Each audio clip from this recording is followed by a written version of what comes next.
Hey guys, and welcome back to another episode of Food School Smarter, Stronger, Leaner podcast on a mission to change the way the world eats. My name is Shurina. I'm a certified nutritionist, health nutrition coach, and now a brain coach, performance coach, helping people like you guys to use nutrition as a precise tool to look, feel, and do your absolute best. Because right now I'm taking a few entrepreneurs through this 5-day challenge that's called Cancel Brain Fog. And the purpose of this challenge is to help people to improve performance of their brain every single day. Every single time they need to perform, I want you guys to know what to do, what to eat, how to optimize your lifestyle to deliver your absolute best work when you need it. So the challenge is all about that, giving people the best lifestyle and nutrition tools and helping them to put them into consistent practice. And usually when I start talking about nutrition and some supplements, people still look at me in a weird way. Like, really, should I eat salmon or other fatty fish or supplement if you don't eat fatty fish? Or should I really eat dark chocolate or walnuts or some other foods? Like, it's still not in people's heads that nutrition affects absolutely every single brain state. I'm not even talking about fitness or weight loss. We kind of know that works by now, but we still don't get the idea. And I think that's my main mission for now, to get that into people's head, that every single state you experience, from happiness to clarity of thought, to focus, to memory, to confidence or lack of, to anxiety, to overwhelm, it all has to do with our nutrition. And nutrition is related, it affects brain states via many ways, from our gut health, because whatever happens in our gut, it is transferred and reflected in some way in our brain, because we have this highway of connections between our gut and our brain that is called vagus nerve. And scientists discovered not so long ago, actually, that there is much more communication coming from our gut to our brain than the other way. And that is not a surprise, actually, if you think about that, because gut is where our outside environment comes inside of our body. And that's where we have the most chances to bring pathogens, bacteria, different kinds of substances inside our body and our brain and our blood. That's the biggest chance of that happening, because again, in our gut, that's where our external environment becomes part of us. And so there is no surprise that what happens in our gut, it's going to be in our brain to some degree. And then also all the nutrients that are absorbed from the foods we eat, they are actually needed to make certain chemicals, certain neurotransmitters, to create those states, different emotional states, different brain states, like flow states, or being in the zone, or being clear or not clear, or being anxious and overwhelmed, stress response, inflammation. A lot of that stuff has to do with the foods we eat, and we need building blocks to create any brain state like happiness and focus, or anxiety and overwhelm. All the substances that we consume in our foods, they are needed, and they affect the way we feel, the way we think, and whether we have focus and brain fog or not. But it's still a surprise for many people, right? And if it was a surprise for you and you still don't understand the importance of that idea, then I don't know, let me know how I can help you to understand that better, how I can inspire you to look closer at your food, at your plate every day, and change things so you could feel and do as you want, not as it happens when the stars align and you finally wake up on the right side of the bed, right? So design the states, effective states of your brain, design effective emotions, so in life you can do so much better.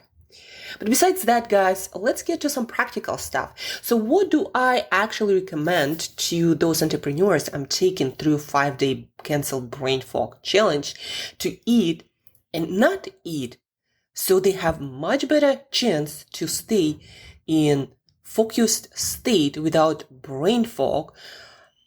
So they have much better state to stay in that, focused, desirable state of attention, of clarity, of memory, of learning, instead of being unclear, forgetful, overwhelmed with distractions and certain negative thinking patterns. So what to eat and not to eat. Let's focus first on what not to eat, because that's kind of shorter, and you probably heard more often or less often about all these foods that should not be on your plate. But understand today this aspect of that message, that it actually changes the way your brain works. So all kinds of processed foods, guys.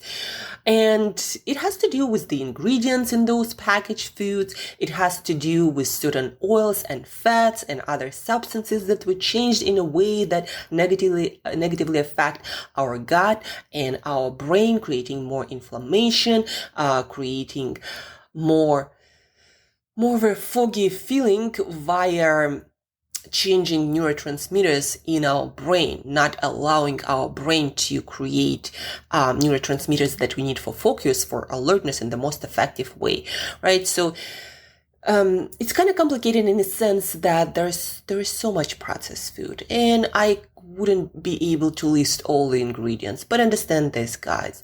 The more ingredients that are non-whole food, the more ingredients that you're not familiar with, the more ingredients that were messed with on some level that is more industrial, that kitchen grade, the more of this you have in your diet, the more there is chance that you're going to be struggling with focus, with alertness, with memory, with mental health, with anxiety, with overwhelm, with brain fog. As simple as that. And then people ask me, well, can I get some fried chicken from, I don't know, like this Walmart or some other grocery store? And I always tell them, look at the ingredient list. And if there are ingredients that you wouldn't use in the kitchen, please do not buy that. As simple as that, even though it might look quite wholesome on the shelf. Then another thing that a lot of people don't think about that much, oil. Those oils that are yellow in transparent plastic bottles that you can find in supermarkets, those oils, when they're used for creating products, when they're used at high temperatures, there is a percentage of trans fats created, plus the oils themselves get oxidized, even the ones that not going to be made into trans fats. And trans fats, they actually been proven to cause premature death. And so those oils are partially, to some degree, become those trans fats. And also oxidized oils that were cooked with under higher temperatures, they usually really not great idea for our gut and consequently for our brain. So the more foods that are fried, that are cooked in oils outside, takeaways, in most restaurants, the more that you have, the more inflammation you're going to have in your gut, and the more difficult it's going to be for you to stay in productive brain states. Now, a couple of other things that make your blood sugar spike and then dip will very much affect your brain fog and your focus state.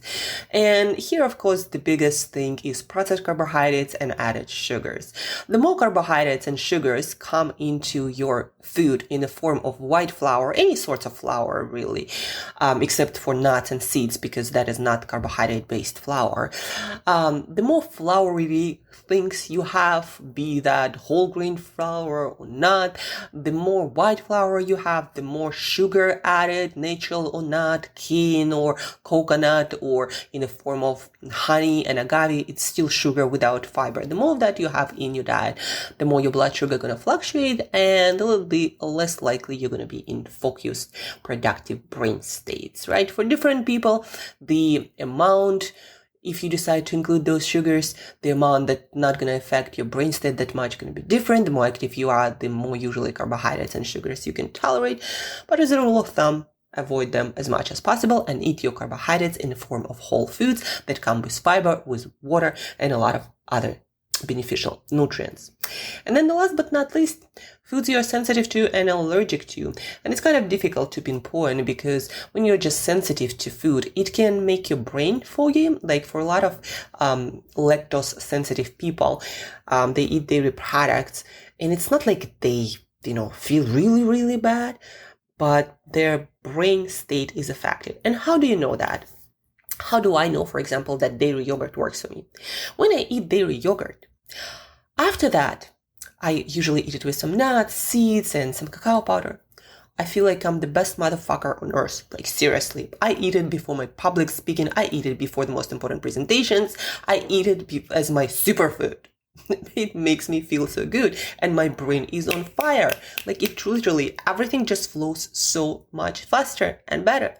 And so I know that dairy products in the form of naturally fermented yogurts, it goes really well with me, with my brain. For some people, especially people from Southeast Asia, I think South America might also be kind of on the border. Not sure, I need to do more research on that.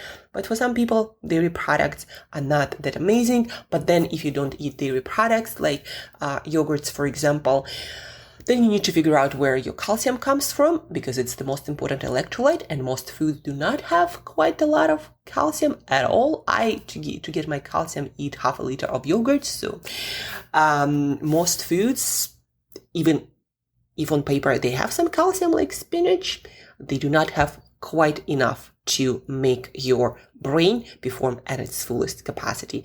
And then you just think about that. Calcium is that important for your brain performance and your muscles that if your body doesn't have enough calcium in the blood, the body will take it from your bones. And what it means is when you're 50 and 60s, you'll have much bigger chance to get bone fractures and have other problems, have problems related to calcium from soft tissue calcification and kidney stones and stones in a lot of other parts of your body to maybe problems with your teeth, etc. So calcium is very important. If you do not eat dairy products or a lot of canned fish with bones, then figure out where your calcium comes from.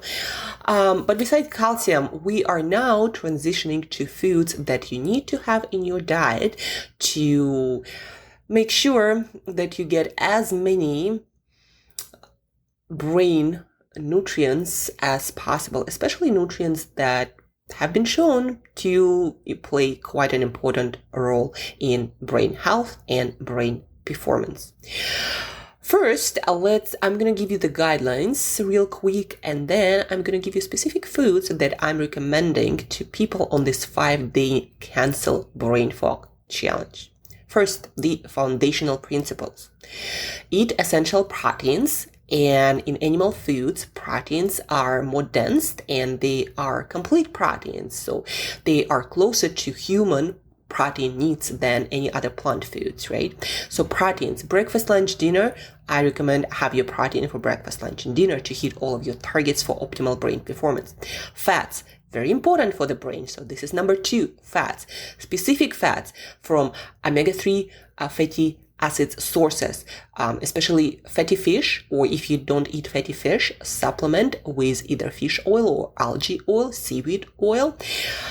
They are structural component of brains, and when the brain doesn't have enough of those, it starts to eat itself literally and starts to shrink. So make sure that you get those. And we're actually going to get to specific foods a bit later. So the third one, complex carbohydrates. For most of you guys out there, unless you are epileptic and have brain seizures or some other serious metabolic conditions, you need to eat your complex carbohydrates to maintain a stable, balanced blood sugar. That is the foundation of any effective brain states and optimal brain performance. Complex carbohydrates, especially beneficial here, lentils and beans, because they have the most amount of fiber per serving. And what it means is that carbohydrate energy in those lentils and beans, they're gonna last you longer because it's gonna take longer for your body to break down that fiber, and that fiber will slow down the absorption of that energy source.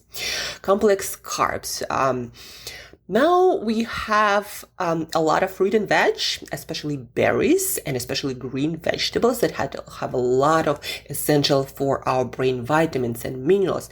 Why berries? High in antioxidants, and why a lot of fruit and vegetables in general, besides the vitamin and mineral aspect of it, because our brain creates a lot of byproducts of its own rich electrical activity. So there is a lot of electrical stuff going on. We create a lot of oxidants in our brain, a lot of different compounds that can potentially hurt our brain unless the brain can protect itself. And antioxidants seem to play a crucial role in that protection.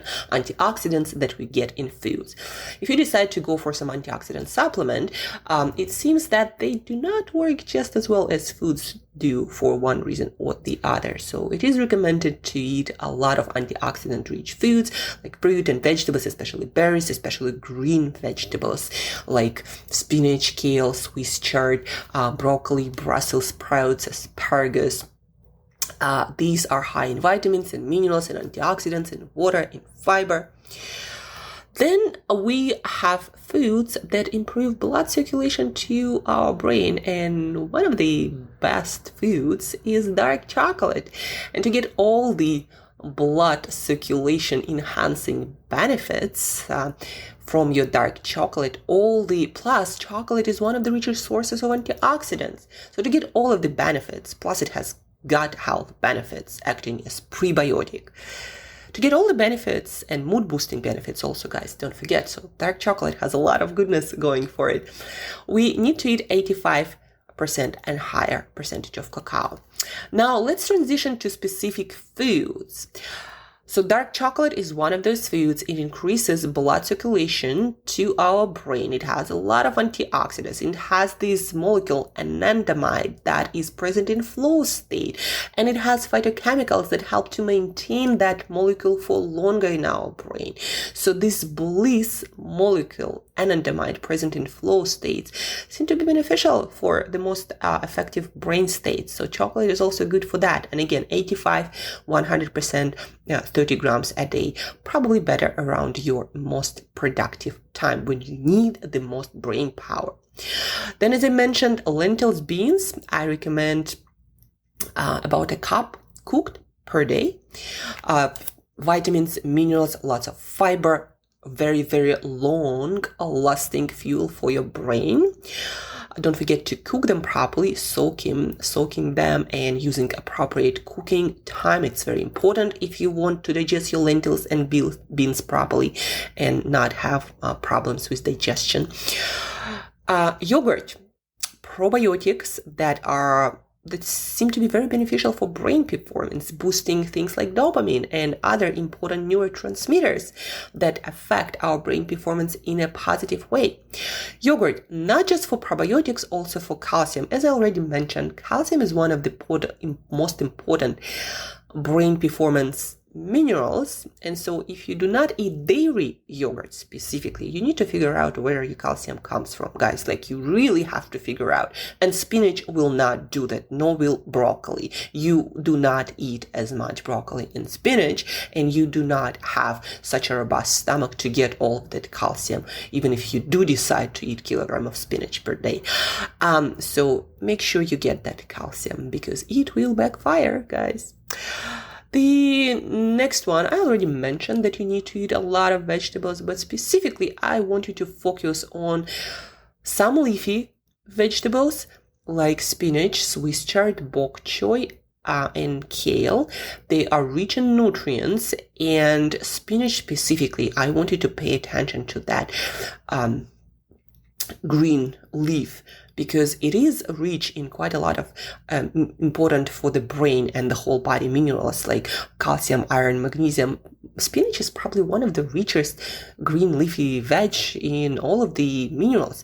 If you combine it with kale, that is high in some vitamins, higher than any other green vegetable, that's like superfood mix that that is hard to replicate with other vegetables. But then, of course, things like Brussels sprouts, broccoli, asparagus, super rich in nutrients and minerals too. So I recommend at least 250 grams of those vegetables per day. Not at least, but that's probably a good amount. Then we have fatty fish like salmon, but also herrings, sardines. What else do we have in fatty fish? Mackerel, those are super rich in omega-3s, but also other nutrients. Every fish would have slightly different profile. Get them. I get them every day because the more it seems you get from food, the better your brain does when it comes to performance, memory, unlocking your personal genius, your focus, your motivation, everything. The brain just gets more and more genius as the more fish you eat. If you do not eat fish, then at least get fish oil. Again, it's not the same as eating fish though. And if you're vegan or vegetarian and you do not eat fish or don't want to eat fish, then look at least at seaweed supplements that provide identical fats that are found in fatty fish. And then we have eggs. Eggs, such an underappreciated for focus states food. It's the only richer source of choline, the one that is made in acetylcholine in our brain, the one that is crucial for attention and memory and focus and learning, and again, staying focused on your most important work. I usually recommend 2-3 eggs, and people who are truly committed to their focus and attention, I recommend to supplement, because like myself, for example, I do not want to eat eggs necessarily every single day to get that choline. So I supplement. Plus, in supplements like alpha GPC, you can get more of that and stay even more focused and alert. And the good thing about that supplement that I'm talking about, alpha GPC, it seems that you're not going to get dependent on it. It's actually going to make your brain work better without that supplement. And usually the more consistent you are with it, the less you actually need to get the same attention and focus effect. So guys, a lot of information here today to feed your focused, alert, and genius brain. Your brain can do so much more if you provide the right kind of nutrition and remove the wrong kind of nutrition. Why removing that nutrition, those wrong foods is so important, guys? Because it will make your blood sugar fluctuate, and that will not allow your brain to stay focused and alert no matter how many walnuts or fatty fish you eat. Those foods can increase inflammation again. Doesn't matter how many blueberries you're gonna eat. Your gut and your brain is still gonna be more inflamed than is optimal for great brain performance and focus. What else? Those foods can interrupt with production of a lot of neurotransmitters needed for focus and alertness. And that's why when you just focus on adding good stuff in, but not removing those other products and foods, it's kind of like wasting your time and energy, really. So you need to work on both fronts right away. And that's what I'm telling those entrepreneurs who I'm working with right now to do. I help them to understand that it is important to do both. You can't do just one thing and expect everything else to work, because it's kind of a system. Everything in our body is connected, and everything that we put inside of our bodies, it has an effect. And very often when you put bad and good things, the effect is kind of neutral or worse than neutral. Not the other way around. Again, no matter how many blueberries and walnuts and fatty fish you eat, if on top of that you, drink a lot of alcohol, eat a lot of junk food and food with a lot of added sugars, not gonna work that well, guys. Not gonna lie to you. My suggestion to you today, re-listen to this episode, make a shopping list of things to buy and not to buy for your most optimized, focused, and alert and genius brain to unlock your best performance. If you are interested in participating in that 5-day cancel brain fog challenge, it's free. The only thing I'll need from you is your commitment to change things and your feedback that I'm going to share on different social media channels. So those 2 things I'll need from you. Other than that, you're going to learn the best science-based tools to optimize your brain. How cool is that? You don't have to go through all these years of training and studying and learning that I do every day to get all of that into your brain and into your practice. So reach out, Angela at Create Yourself that today, or on any social media if you want to participate. If you know someone who'd like to participate but haven't listened to my podcast yet, please do share with them this information. Please share this podcast episode with any other people, maybe in your team, in your company, among your friends who absolutely need to improve their brain focus performance and need to cancel brain fog. Share this episode with them. And guys, have an awesome weekend. Let your brain recharge, excite your brain, and keep it curious. And till next time, as usual, eat better daily.